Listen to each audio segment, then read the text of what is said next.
यार 2024 शुरू हो चुका है, लेकिन फोन्स के अंदर मिस्टेक्स खत्म होने का नाम नहीं ले रही है। सबसे पहले बात करें OnePlus की। हाल ही में OnePlus का 12 आ रहा है, काफी अच्छा फोन और अभी भी अपने प्राइस पे बेस्ट फोन माना जा सकता है। लेकिन उसके साथ प्रॉब्लम पता क्या है, जब लॉन्च हुआ था तब OnePlus ने बोला था उसमें UFS 4.0 स्टोरेज होगी, लेकिन कल ही पता चलता है OnePlus ने ऑफिशियली कंफर्म किया उनकी तरफ से मिसकम्युनिकेशन हुआ था, वेबसाइट पर भी गलत इन्फो थी और अब उसके अंदर UFS 3.1 है। क्योंकि जहां हमें लग रहा था 128GB स्लो स्टोरेज होगा और 256GB में ज्यादा स्टोरेज होगी, पता चलता है कि OnePlus 12 जो वर्जन इंडिया में लॉन्च कर रहे हैं उसमें सभी में UFS 3.1 स्टोरेज है। अब मैं ऐसा नहीं बोलूंगा कि यहाँ पे OnePlus वालों ने UFS 3.1 डाल के कुछ गलत किया, जबकि प्रॉब्लम मैं ये बोलूंगा कि ये होती है मिसलीडिंग मार्केटिंग, कि पहले आपने कुछ बोला कि हमारे फोन में ये है और लोगों ने शायद फोन ले ली। शुरुआत से अगर आप ट्रांसपेरेंट रहेंगे तो लोगों के ऊपर भी जो आपका ट्रस्ट है वो यहाँ पर बना रहेगा। क्या इस टाइप की जो मिसलीडिंग मार्केटिंग होती है ना, काफी सारी कंपनियों को थोड़ा कम करना चाहिए और ये गलती से अगर एरर वगैरह होती है तो इस टाइप की चीजों को ना पहले ही ध्यान में रख लेना चाहिए। लेकिन इसके साथ ही मैं बात करना चाहूंगा हाई पीक ब्राइटनेस की, क्योंकि आज से 1-2 साल पहले हम कितनी बात करते थे 1000 निट्स 1500 निट्स ब्राइटनेस की। अभी क्या हालत होगी है 3000 निट्स 4000 निट्स ब्राइटनेस। अब यार ब्राइटनेस की जो निट्स होती है इसकी भी सच्चाई बता देता हूँ। ये एग्जैक्टली में जो कंपनीज मेजर करती है ना ब्राइटनेस, ये पूरे डिस्प्ले की मेजर नहीं करती। ये मोबाइल फोन के अंदर एक छोटा सा हिस्सा होता है, उसकी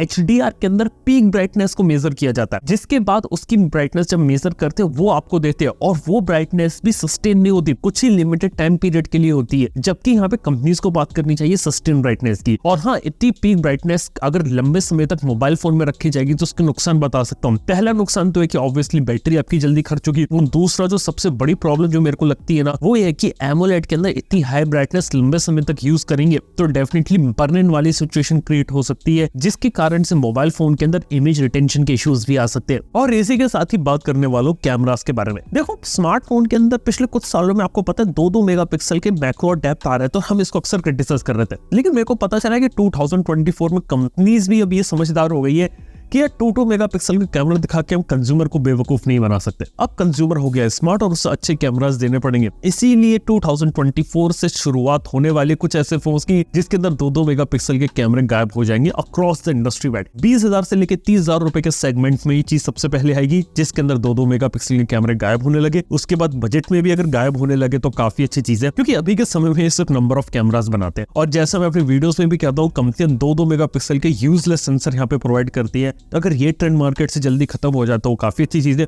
इसके अलावा जो ट्रेंड यहाँ पे काफी अच्छे तरीके से मार्केट के अंदर एंट्री कर सकता है दोबारा से, वो हो सकता है telephoto zoom lens. 2x 3x 4x 5x के जूम लेंसेज भी अगर मोबाइल फोन में अगर आने लगे तो वो एक बेटर चीज है, क्योंकि उसका यूज करके आप पोर्ट्रेट फोटोग्राफ यहाँ पे बहुत आसानी से ले सकते हैं। लेकिन एक और चीज है जो शायद मोबाइल फोन से इतनी जल्दी गायब नहीं हो, और वो होगी वर्चुअल रैम। देखो, आपको ये पता है वर्चुअल रैम ज्यादा मायने नहीं रखते यहाँ पे, लेकिन वर्चुअल रैम को दिखा के कंपनी 8+8GB = 16GB बताती है, लेकिन वो होती 8GB, क्योंकि 8GB उसकी एक्चुअल रैम है और 8GB वर्चुअल रैम है। और मेरे हिसाब से वर्चुअल रैम की इतनी रिक्वायरमेंट अब यहाँ पर मोबाइल फोन में है नहीं। यहाँ पे सीरियसली वर्चुअल रैम अगर कंपनीज हटा भी दें, इवन अगर आप अपने फोन से वर्चुअल रैम का फीचर डिसेबल भी कर दो ना, तभी परफॉर्मेंस पे आपको कोई फर्क नहीं पता चलेगा। और ऐसे ही बात कर सकता हूँ यहाँ पे अल्ट्रा फास्ट चार्जिंग की। क्या आपको मालूम है कि आज से कुछ साल पहले अल्ट्रा फास्ट चार्जिंग का एक क्रेज शुरू हुआ था। एक कंपनी 50 वॉट के लिए आई, सामने वाले ने 60 वॉट के लिए आई, फिर एक ने 100 वॉट निकाला, सामने वाले ने 120 निकाला, फिर 125, फिर 150। लेकिन ये चीज अब मार्केट में थोड़ी स्लो डाउन हो गई और फास्ट चार्जिंग का जो गेम है वो थोड़ा सा बदल गया। सबसे पहली चीज, फास्ट चार्जिंग जो अल्ट्रा फास्ट चार्जिंग होती है उसके अंदर बैटरी पे कहीं ना कहीं प्रॉब्लम्स आने लगे और कुछ ऐसे यूजर्स ने कंप्लेंट करी है कि अब उनके मोबाइल फोन की बैटरी जल्दी खत्म हो जाती है। क्योंकि फास्ट चार्जिंग सुनने देखने में बहुत अच्छी लगती है, लेकिन 6 महीने 1 साल 1.5 साल जब आप इसे यूज करते हैं, बैटरी डिग्रेडेशन यहाँ पे बहुत होने लगता है। इसलिए काफी सारे यूजर अब रेगुलर चार्जर,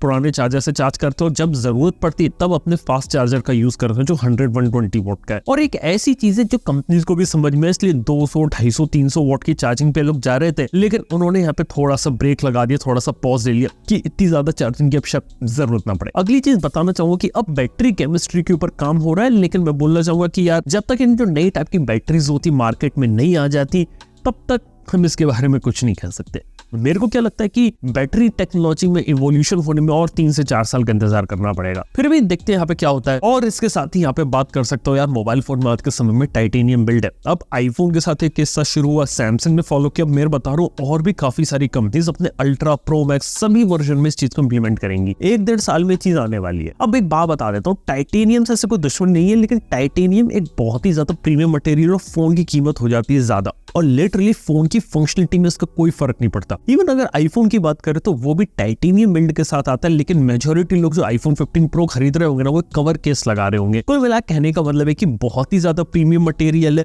और ये सब इंप्लीमेंट करके आप अपने महंगे फोन की कीमत और ज्यादा यहाँ पे कर रहे हैं। अगर इससे ज्यादा वर्क ये लोग अपने दूसरे चीजों के ऊपर करें, जैसे कैमराज या software optimisation, longer software support के साथ काम करे, तो शायद ये चीज और ज्यादा वैल्यू हो सकती है। लेकिन हाँ, ये एक चीज है जो शायद आपको इस साल के मोबाइल फोन्स में देखने को मिलेगा। और इसके साथ ही बात कर सकता हूँ अंडर डिस्प्ले कैमरा की। अंडर डिस्प्ले कैमरा पिछले कुछ सालों में काफी ज्यादा पॉपुलर हुआ था। मैंने भी इसे टेस्ट के मार्केट में फोन्स भी, जैसे गैलेक्सी Z Fold 5 में चीज ऑलरेडी आती है। अंडर डिस्प्ले कैमरा की प्रॉब्लम ये समझा देता हूँ। प्रॉब्लम यहाँ पर ये कहती है कि यहाँ पे सेल्फीज की क्वालिटी वाकई में बहुत बेकार आती है। अब कंपनीज इसके ऊपर फोकस किया है, लेकिन ऐसा नहीं लग रहा कि बहुत ज्यादा तेजी से यहाँ पे ड्रास्टिक चेंजेस होंगे, और काफी सारी कंपनीज ने इसका डेवलपमेंट भी छोड़ दिया। उन्हें लगता है कि कंज्यूमर भी अब ऐसा है कि उसे पंच होल वगैरह से काम पड़ता है, उसे फुल स्क्रीन की इतनी ज्यादा जरूरत है नहीं। और अंडर डिस्प्ले कैमरा एक ऐसी चीज है जो शायद टेक्नोलॉजी अब आपको शायद उतनी ज्यादा तेजी से देखने को ना मिले जैसा हम एक टाइम पे एक्सपेक्ट कर रहे थे। तो ये एक चीज हो जाती है। और जाते आते बोलना चाहूंगा, जो आज के समय में सबसे बड़ी चीज चल रही है वो है AI। अब आर्टिफिशियल इंटेलिजेंस मोबाइल फोन में धीरे धीरे आ रही है, सैमसंग वाले लेकर आ चुके हैं। इसके साथ ही अब आपको आईफोन के भी शायद अगले वर्जन में इस चीज को देखने को मिले। सुना है कि एंड्रॉइड भी इस चीज को लाने वाला है। AI आएगी मोबाइल फोन में, यूजफुल होगी, लेकिन काफी सारी कंपनी इसका गिमिक की तरीके से भी यूज करेंगी, और काफी लंबे समय से हो रहा है। मोबाइल फोन कैमरा के अंदर AI फोटोज, आपको याद है कि आपने एक क्लिक किया, आपकी फोटो ज्यादा वाइब्रेंट हो गई। इस टाइप के काफी सारे गिमिक्स यहाँ पर खेले गए, तो इस टाइप की गिमिक्स शायद दोबारा से वापस आ सकते हैं AI के रूप में। लेकिन देखने वाली बात यह है कि कोई कंपनी अगर AI को अपने फोन में इंप्लीमेंट कर रही है तो उसे कैसे इंप्लीमेंट करते हैं और उसका इफेक्टिवली यहाँ पर यूज कैसे करती है। तो दोस्तों यार, यदि यार कुछ मिस्टेक्स 2024 के फोन्स में, आप लोगों का इस बारे में क्या कहना है नीचे कमेंट बताओ। पसंद आया तो लाइक करो, सब्सक्राइब करो। थैंक यू आपका वीडियो देखने के लिए। मैं आपसे मिलता हूँ नेक्स्ट वन के अंदर। Good bye.